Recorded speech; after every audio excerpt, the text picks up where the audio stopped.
qui remontait maintenant l'escalier. « Tendez-moi la main pour m'aider à sortir. »« Non, donne-moi d'abord la lampe. » Vexé, Aladin mit la lampe dans sa poche et redescendit. Si cet homme ne voulait pas l'aider, eh bien, il ne l'aiderait pas non plus. Soudain, l'enfant entendit un bruit sec et se retrouva sans lumière. Furieux, l'homme avait rebouché le trou avec une pierre. « Puisque tu te plais là-dedans, reste-y pour l'éternité, » bougonna l'étranger avant de s'en aller.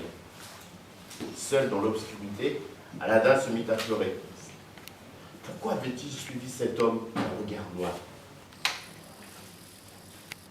Alors qu'Aladin se frottait les mains de désespoir, l'anneau qu'il portait au doigt se mit à briller.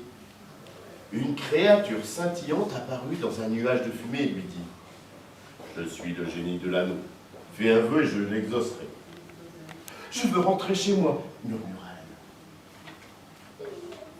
Et l'instant d'après, Aladin se retrouvait près de sa mère. Il lui raconta son incroyable aventure.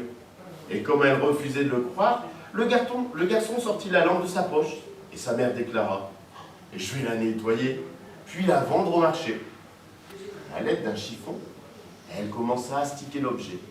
Et quand elle l'eut frotté 3 fois, un autre génie, plus grand encore que celui de l'anneau, en sortit. « Je suis le génie de la lampe. Fais un vœu et je l'exaucerai. »« J'ai faim, » chuchota Aladin. Et en un clin d'œil, l'enfant vit apparaître devant lui un énorme festin. À partir de ce jour, grâce à une lampe magique, sa mère ne manqua plus de rien. Il lui suffisait de frotter la lampe 3 fois et le génie surgissait, prêt à exaucer ses souhaits. Quant au jeune Aladin, ce jour fut pour lui le premier d'une longue vie remplie d'extraordinaires